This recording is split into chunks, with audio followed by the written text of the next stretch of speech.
دغه ماشومه له پولیو ویروسو یوه له وروستیو متاثره سویو ماشومانو څخه ده.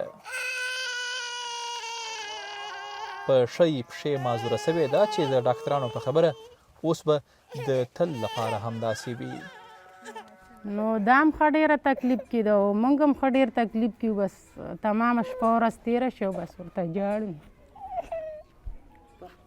مور به زړه کې څه ووایي نو موږ دغه خفخان کوو چې دا ښه ده دغه شان ګرځي دا ماته کټ کې کښېني په دې به زه څه وکړم.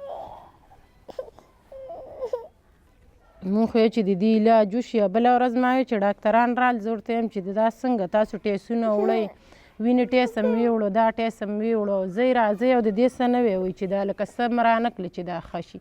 زه خو یم چې دا په 3 کې ښه کېږي چې په 2 ورځو کې ښه شي چې ورځ کې ښه شي چې ښه شي دا نو ښه به نو اسکول چې لویه شي بله ورځ مې ویل چې دا راته دغه شانې ګوډه شو اسکول به پې ویم او مدرسه پې ویم چې انشاءالله قاری شي ځکه چې بس د خپې نه دغه شانې شوه غریبه.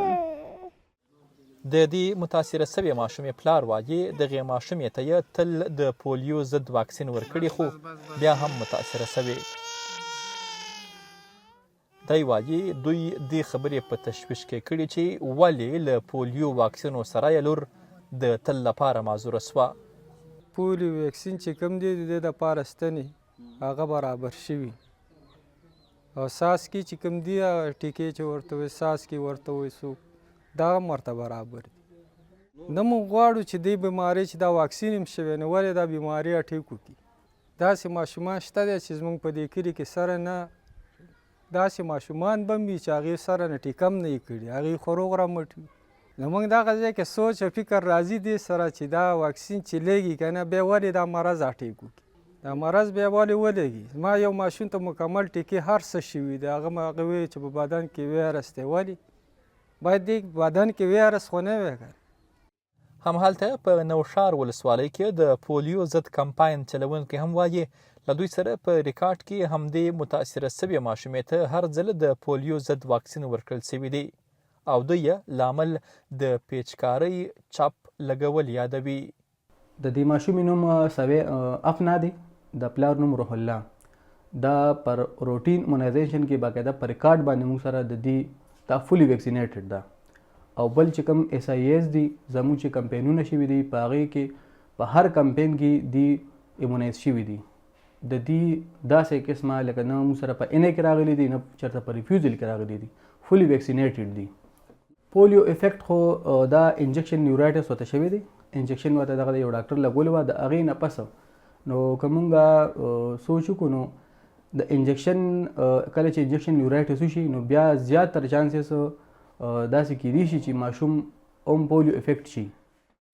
په نړۍ کې لا هم افغانستان او پاکستان یوازیني 2 هیوادونه دي چې ماشومان پکې له پولیو یا ګوزڼ څخه متاثره کیږي. چارواکي وایي لا هم په 2 هیوادونو کې له دوی سره داسې کیسونه شته چې پکې ویروس له یوه هیواده بل هیواد ته منتقل سوي وي. د خیبر پښتونخوا چې کوم د افغانستان سره لینک دی هغه د ډي ای خان ډسټریکټ نه چې کوم 8 کیسونه راغلي او په هغې کې 2 د خیبر پښتونخوا چې کوم وایرس دی یعنی د ډي ای خان چې کوم هغه 2 ماشومانو کې آیسولیټ شوی هغه افغانستان سره لینک دی.